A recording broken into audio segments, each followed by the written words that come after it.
Hello, career thought leaders and resume writers. We are going to be talking today about trends and really how people are communicating and what recruiters are looking for in resumes. And you may think, oh, this doesn't change that often. And that's somewhat true. There are mainstays in what matters in a resume that really haven't changed. I find what has changed the most is what people are talking about out there and what they think we should be doing versus what actually really still works.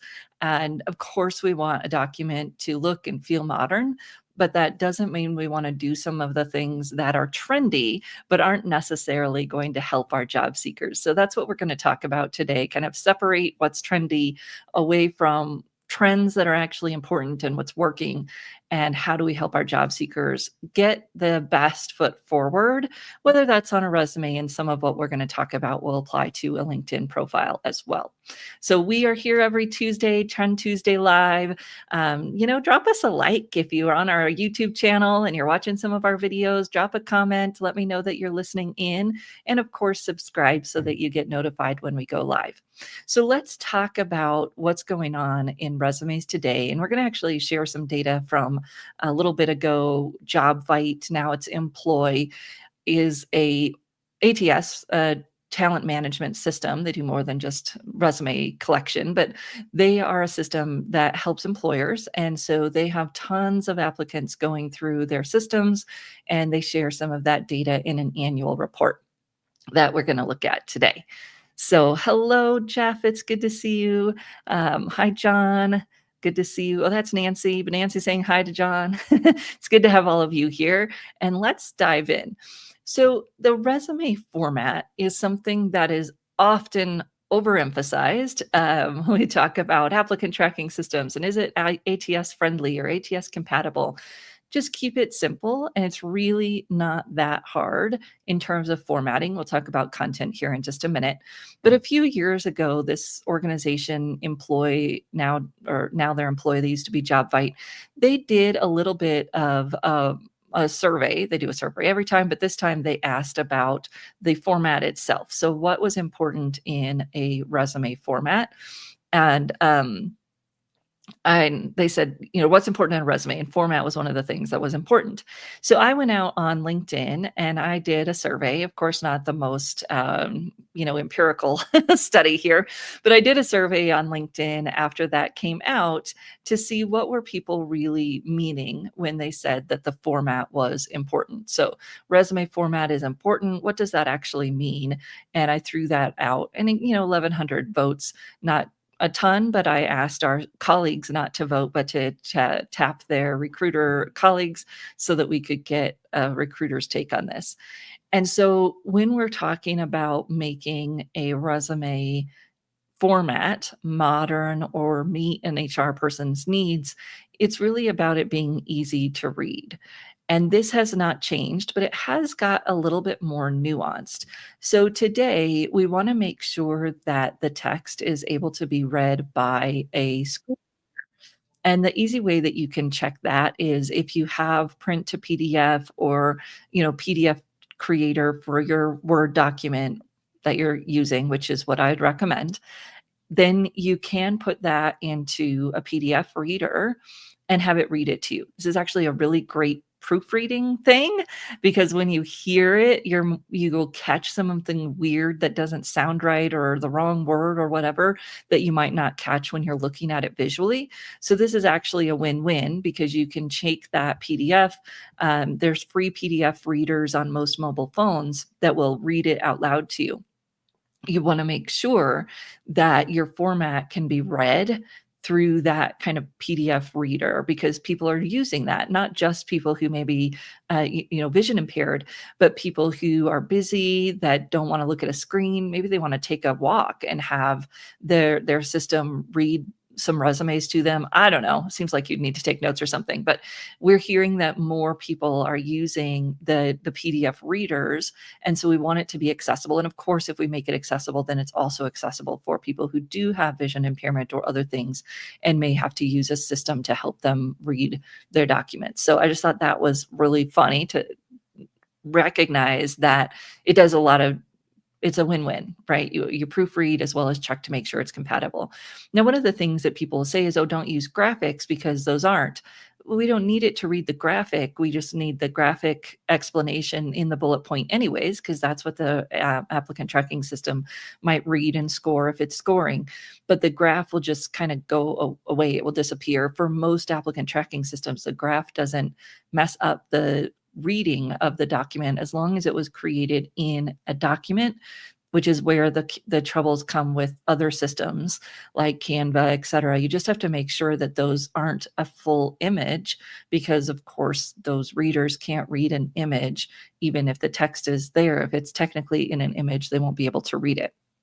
So a translation from PDF to text, a TXT file, will help you see, is this a picture or is it actually text that can be extracted from the document? And that's another good thing for us to do.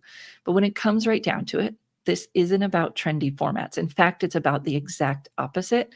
It's about a clean, one column format that's modern, which means it includes some borders, maybe some shading, maybe a little bit of color. All of those things are fine in any applicant tracking system today, but that you're using design to draw the eye to the information you want it to go to. That's the number one thing. And when people get so caught up in a pretty format or using a template, I just kind of say, well, that's great. But if you're shoving your stuff into a template, you're not thinking about what is the most important information for you or for your client.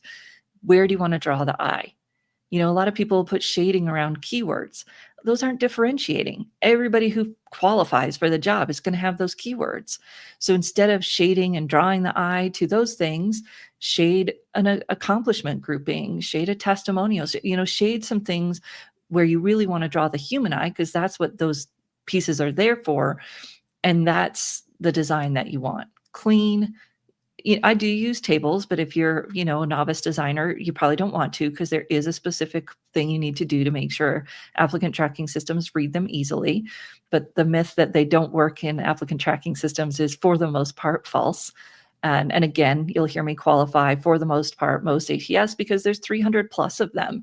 And most of them run on the same basic technology, but some don't. Some will be trained to look for certain things and others won't. So keep it clean, keep it easy. I just, start fresh with a blank page, get your content in there, and then build a design that fits that person, that draws the eye to where that person's content needs to be drawn. And if you need some basic instruction on formatting, send me a comment, drop me a comment, and I'll send you a discount code to our formatting session that really just helps you do it fast while making a clean, easy, elegant, and modern design. Think about screen readers. Think about a mobile phone, right? If I'm reading it on my phone, the font is a hard one, because the font can't be too big, because then it makes it look like you're just trying to fill the font or fill the page with a big font, or maybe you're on the older side and can't see, so you made the font big. So we still stick to a good font size around, and I can't even say it because they're all different sizes. We've got a checklist on that. I'll drop the link to the checklist for formatting in here. But like margins, if they're too small, right? All these phones have beveled edges these days, so your margins can't be too small. But it's just got to be nice and clean and easy to read. If you're a resume writer, pull it up on your phone before you send it to a client and see how easy it is for you to read it on your phone. So that's the first trend, is that bottom line, design is not the problem. Most of the time when a client is thinking, oh, I'm getting, kicked out of the applicant tracking system because of my design, that is not it. It's really usually the focus and the words, which comes to our next trend, which is tailoring. Now, I read the stuff on LinkedIn where people are like, don't tailor your resume. Tailoring your resume is a horrible waste of time. They're just clickbaiting you. When you read through those posts, what they're saying is that if you have a clean, clear strategy, you should not have to tailor that much. Two things. Yes, agreed. If you have a clean strategy for your job search, you should not need to tailor that much. So if I know my job target, if I've put together a grouping of job descriptions and I've analyzed them and I have a good foundation for this is what they're aiming for, these are the stories that matter, yes, you shouldn't have to tailor that much. However, what is all the buzz right now in marketing? Personalized marketing, right? Personalized marketing is a billion-dollar business right now. So what you're telling me is that when I have the opportunity to personalize this marketing, my resume, to personalize it, I shouldn't?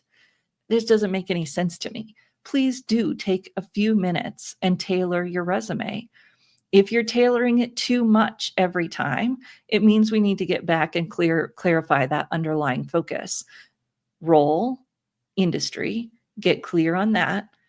Do some work and understand who the hiring manager is, what they're looking for, what the pains are, etc., and write a strong resume for that. If you find yourself tailoring it a lot, it means you may have a different industry or different role focus that you need to do that same deep dive work on so that you can write a resume that connects for that audience too. But I just don't understand why we're telling candidates not to take a few minutes and tailor your resume when you can. And it's all about that personalized marketing approach. What are they really caring about? I can scan through their job description really quickly, catch the word changes I might need to make. You can ask AI to do this, but please don't tell it to do it for you. Ask it to analyze for you and tell you where your gaps are or what language you might want to change to better align with the job description. Then you go through and do that work so that you don't have AI making weird stuff out of your document for you. And I think it's just easier to do it yourself once you've done that analysis.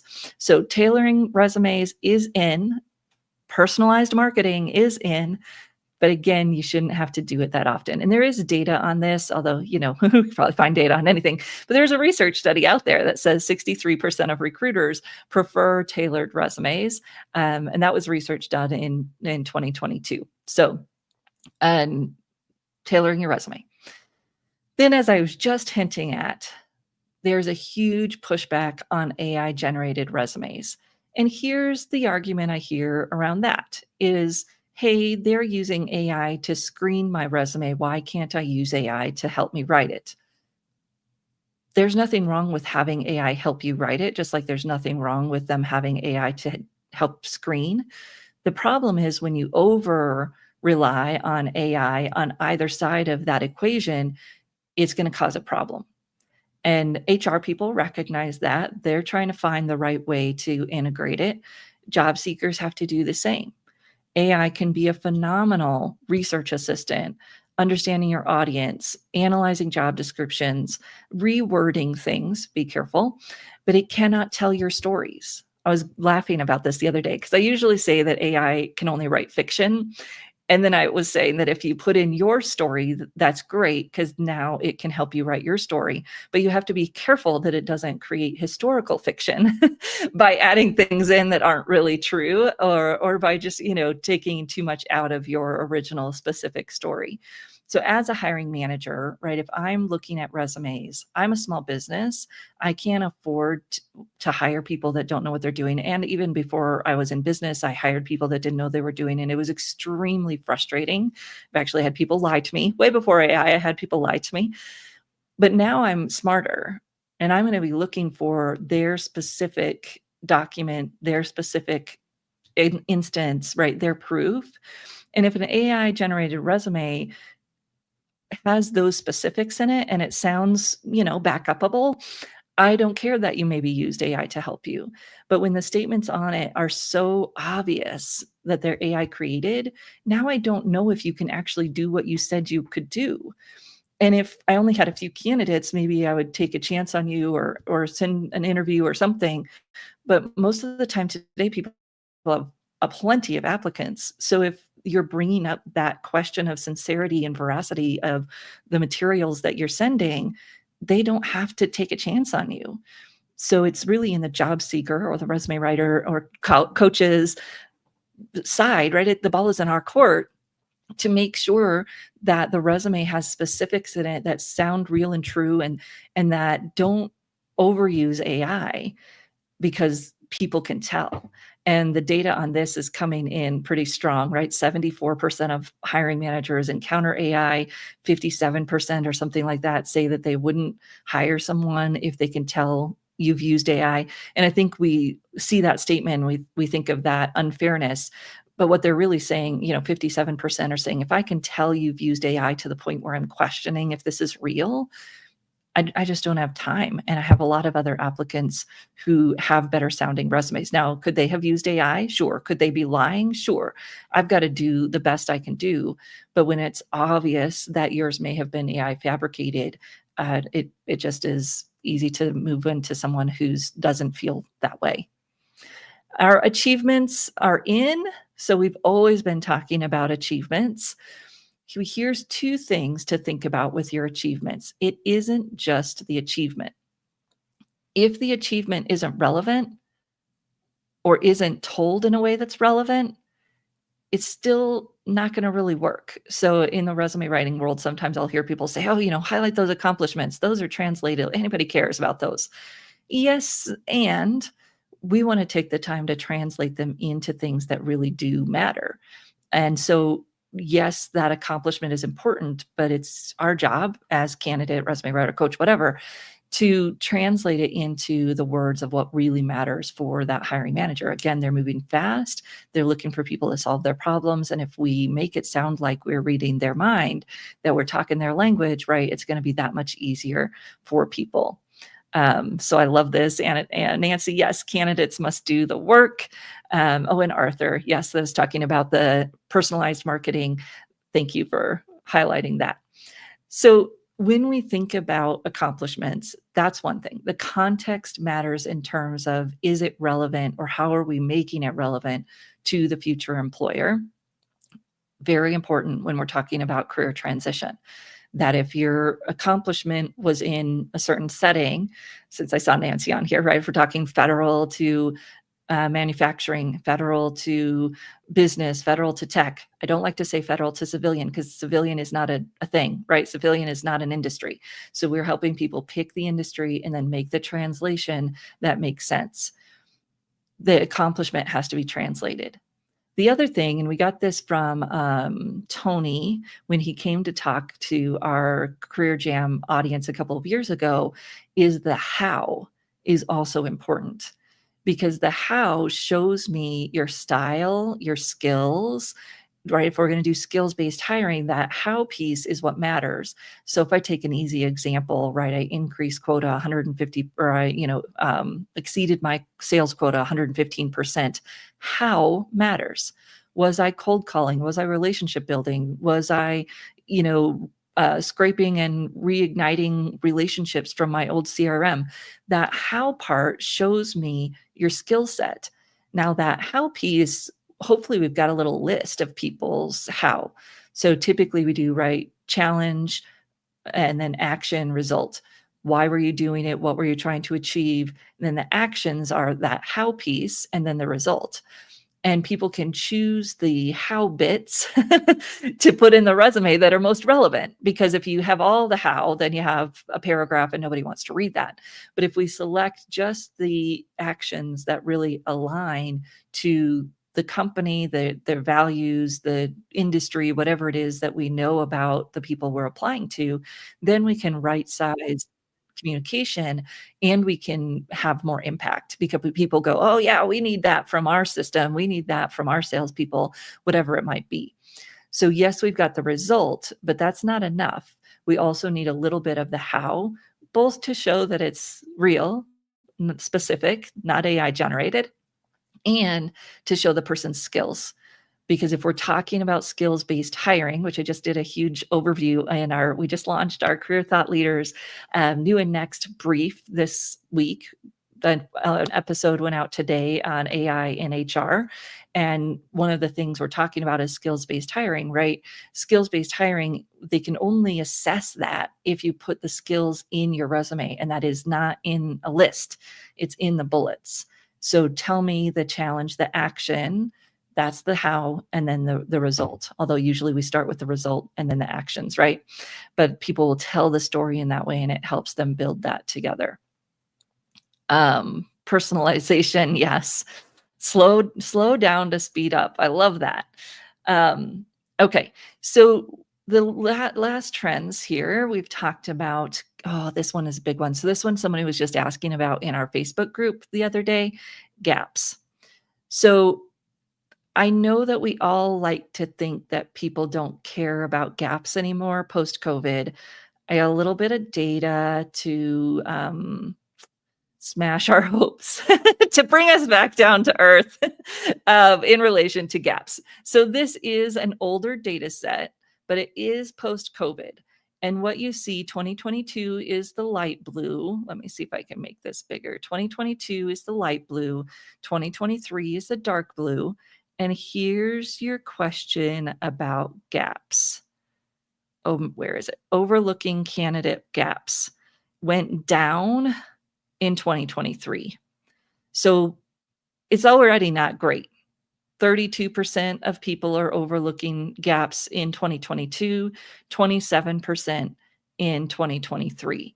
I got to tell you that I don't think we're helping people when we share this Pollyanna view that gaps don't matter. Gaps matter. People care. Hiring managers care. Should they? I don't know. I guess that depends on why they matter to each individual recruiter. But what I can tell you is that data shows us over and over and over again that that gaps do matter. People don't like to see a gap in your employment, right? They make up their own reasons about why it's a bad thing. So this is kind of a whole nother live stream, but I'll just say briefly, the best way to fill a gap is to not have it look like a gap. To find volunteer experiences or relevant education. Education's the best way to fill it if you have to fill it in a way that it kind of still looks like a gap. Is there anything that the person was doing volunteer-wise, consulting, although it has to be real, right? We have to be able to put real projects in there. School volunteering, but let's not make it sound like that, right? Just had a resume I was looking at where the person was a counselor. So they were wanting to stay in youth counseling, and they were filling the gap with their volunteering at their kids' school as a support counselor, but they put for my kids, right? For my 2 kids. No, like if we are talking about the skills, give them credit. What were you doing in that role? How were you helping the counselor? Were you seeing kids? Were you helping with programs? Tell me the things that align with the job, and don't add in the pieces that help people not pay attention. And unfortunately, but very, very data backed, when you reveal especially motherhood on a resume, you will face discrimination. You will face bias. And so if I don't have to reveal that, I'm not going to. And, everybody's going to feel different. Your clients might feel differently, and we can help them decide for themselves. As a mother, I can tell you that if I had to go back to work and build a resume, I wouldn't want to reveal that I'm a mother, because I will get $8,000 less in salary than my non-children peers, or peers that didn't reveal they were a mother. And if I'm going back to work, it's because I need money, right? So I'm probably not going to want $8,000 less in salary just because I reveal I'm a mom. So we've got to be thoughtful, and we've got to help our clients understand the big picture as they're making these decisions. If you want to put those things on there and tell your story that way, that is your choice. And let's make sure you're not doing it based on the Pollyanna articles you read. Let's look at the data behind it. And the data shows people don't like gaps, and the data shows that mothers face bias. So how do we help you tell your story in a way that feels good and authentic and true to you, knowing those pieces of data? And I was suggesting to this person that they didn't need to put in the specifics of their kids, especially if they're putting this school, right? There's safety issues you might not want to reveal on your resume where your kids go to school. So thinking about filling a gap in a way that doesn't look like a gap, if possible. Then education, then really as little information as possible while still covering the questions. So I might put family care, right? I don't have to reveal that it was children. It could have been parents and an aging family. One liner, I don't like the domestic engineer. I still saw that on a resume recently. I got to tell you, it made my jaw drop. One, that's very outdated language. And 2, all you're doing is filling the space on your resume with things that aren't relevant. So find the things that are relevant, communicate them as such, volunteer activities, whatever it might be. use the one-liner if there's nothing there, and then fill the resume with the stuff that is relevant. Or you can put in education, which today most of us could start an educational assignment today, and have maybe a project or something that we could speak to in a few days' time. So that research on gaps shows they still matter. Research on gaps shows the best way to fill them is education, so that we can show that we're learning and up to date in the new field that we want to be in. Shows on LinkedIn, their tenure at a company hasn't ended. Oh, this is such a tricky one. So this depends on the person's situation. If they're still getting severance, they can still put that they're at the company. If they were let go and they don't have a severance, I wouldn't recommend continuing the date for more than a couple of weeks or so, because that's going to catch up to you. If someone's asking, a question and you have to reveal that you've been out of a job for a month, but it's still showing current on your LinkedIn profile, I wouldn't recommend that. I'd recommend putting in, again, anything they can. Go out and find someone to volunteer with, right? I mean, there's tons of nonprofits right now that need help with everything that could fit our clients' skill sets, from finances to marketing to operations. I mean, go find someone that you could help out a little bit, a few hours a week, so that you could put that in there. Or again, take an educational thing and list yourself as, studying X, connect it to the school, whatever it might be. I would rather find a creative but verifiable way to fill the gap than lie about still being with the company when I'm not. You got a few weeks time there, depending on the situation. That's my personal thought. If anyone else has other thoughts, feel free to drop them in the chat, and now or later if you're coming back later. Medical problems, again, so you could put family care, one-liner, done. I don't want to reveal that I have cancer personally. Now, if your client wants to make that part of their story, they could. That's up to them. I would just do a one-liner of family care, right? I am part of my family, so I can just put family care and be done with it. Again, if they're coming back into the workplace, I'd recommend that they go find some LinkedIn Learning or other free course to build their skills back up in the area they want to go into. And we could also fill the gap with that. So now I've got this educational experience. Depending on the length of the gap, I might also still have that family care line with a date. And then I'm going to fill most of the page with the experience that's really relevant to the job. I'm all about relevancy, right? How can we be relevant to the job? And yeah, if you've got a personal project, as long as it's relevant. Again, I don't want a bunch of detail on a resume that isn't relevant just to fill the space. If we're saying what we were doing for that time period, but it isn't relevant, I like a one-liner at the most two, because I don't want people to get caught up in reading something that isn't actually adding value to me being qualified, relevant, ready to go for that job that I'm hiring for or that I'm applying for. Yeah, and this is such a hard situation when you are unemployed. I get it. From many of the federal folks who are being furloughd's not the right word, Nancy. You can correct my language there, but right, if they're on that deferred piece, they're technically still employed.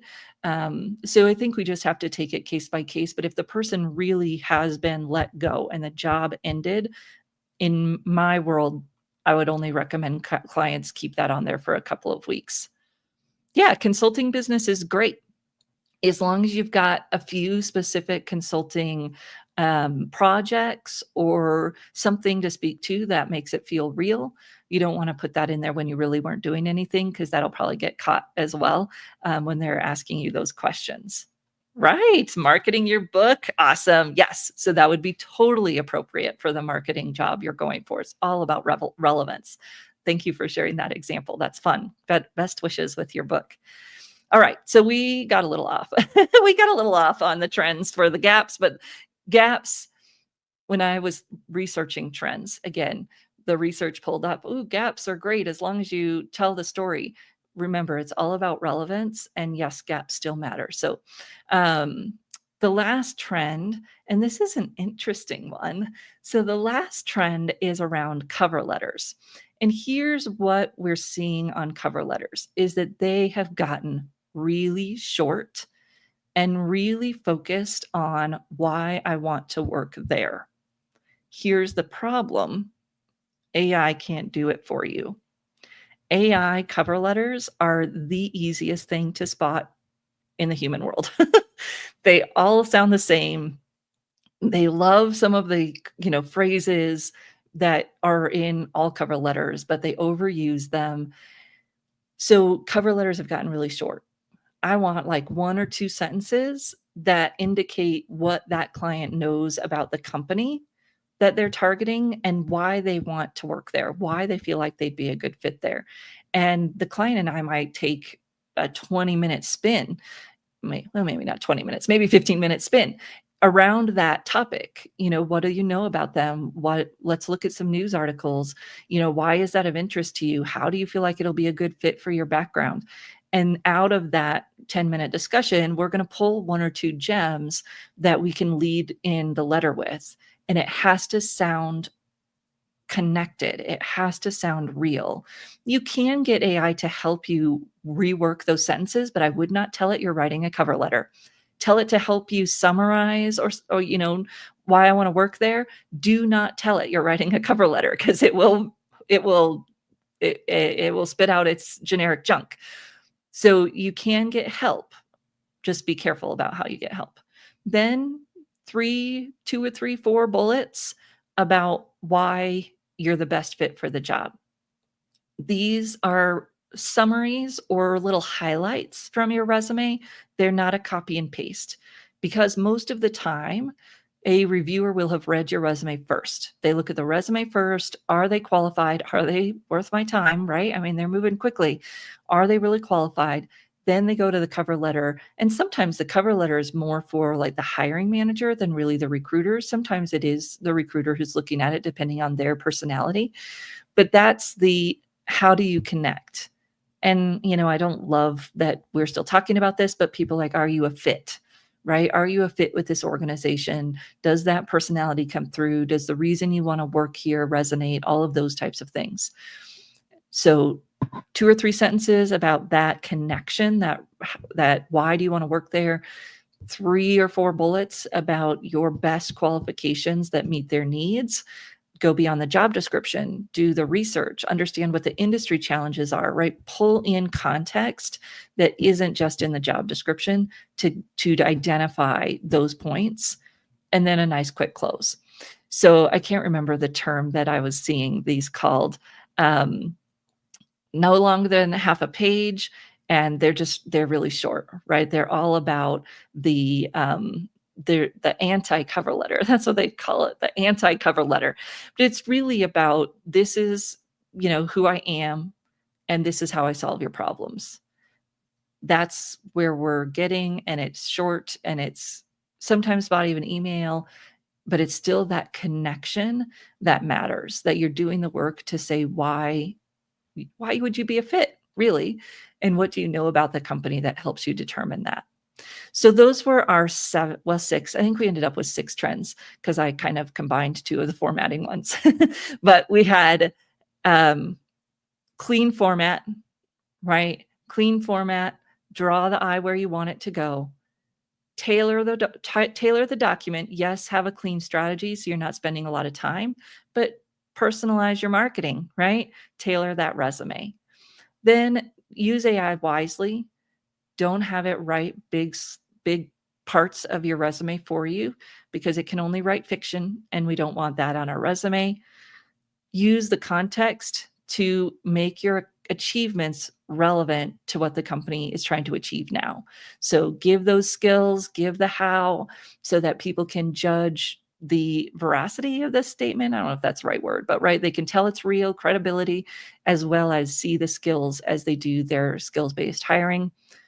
Address the gap with something relevant that shows the skills, and then keep the cover letter short and connected. Why do you want to work there? Why would you be a good fit? And then how will you solve their problems? That's all we need. So I hope that was a good overview of the trends. If you see any others that we missed, feel free to share them. I'd love to hear what you are thinking as well. And let's see here. So, a disruptive cover letter. I like that. Um, Nope, letters are around 200 words today. That might even be long. I'd have to go back and do the counts. We were saying 200, but I actually think they've gotten shorter than that. Um, Consulting or side gigs can be a distraction if depending on how they're used. So you do wanna be careful about that. Does it look like you're gonna continue it while you're employed? There's different schools of thought on that. It's gonna depend on your industry. It could be a distraction. If you have to weigh the pros and cons, right? How long of a gap do I have? And about 6 months, when your gap gets to be about 6 months, the consulting and filling the gap will probably outweigh it looking like a distraction. You just gotta weigh the pros and cons. How long is the gap? How relevant is the consulting? All of those things. And, yeah, Lynn, I'll have to find some examples. We've been writing them this way for a while, so, it's always funny when I read that, "Oh, it's a disruption." But we've known this for a while that people don't wanna read a long cover letter. So, I will look forward to seeing you all next Tuesday for Trend Tuesday Live, and we're going to dive into talking about some interview topics. So let us know if you have any specific questions on interview preparation or success. And we'll see you next Tuesday for Trend Tuesday Live.